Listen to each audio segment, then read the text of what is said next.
You have just heard the UNTV Community Prayer. Be with us in all our daily prayer. Or join our Top of the Hour Community Prayer via web streaming. Just visit www.mcgi.org/cp. Building a prayerful nation through broadcast evangelization. Radyo La Verdad, 1350, ang UNTV Radio.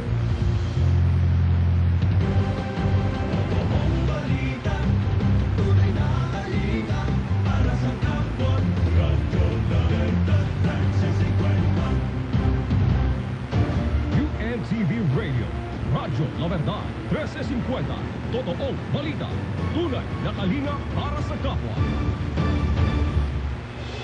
Ang istasyong hatid ay totoong balita at handang maglingkod sa inyo.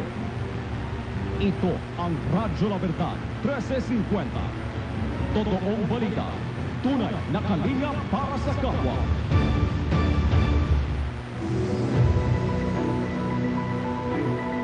Ito ang higpilang UNTV Radio, Radyo La Verdad 1350 sa AM band.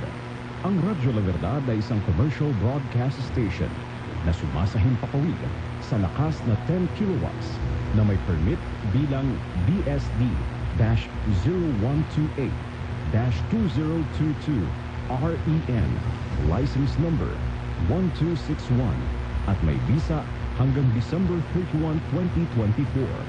Ang Radyo La Verdad transmitter ay matatagpuan sa Barrio Luzon, Malabon City. Ang Radyo La Verdad 1350 ay nasa pangangasiwa at pangangalagang teknikal ng mga sumusunod na Electronics and Communication Engineer, Electronics Technician at NTC First Class Radio Telephone Operator na sina Engineer Adrian P. Isip na may ACE license number 54469, Darren E. Akuin, Electronics Technician na may ECT license number 13295 at Roger M. Arcano, First Class Radio Telephone Operator na may NTC license number 23-1 PNCR-27160. Ang Radyo La Verdad 1350 ay pansamantalang nagwawakas ng pagsasahimpapawid.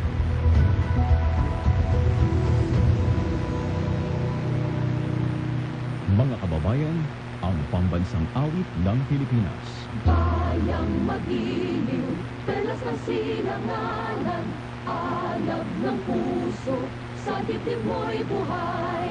Lupang hinirang, dulan ka ng magiting, sa manlulupig, di ka pasisiin, sa dagat at bundok, sa simoy at sa langit mong bughaw. May dilagang tula at awit sa paglayang minamahal, ang kislap ng watawat mo'y tagumpay na nagniningning, ang bituin at araw na kailan pa may di magdidilim, lupa ng araw ng walhati pagsinta, buhay ay langit sa piling mo.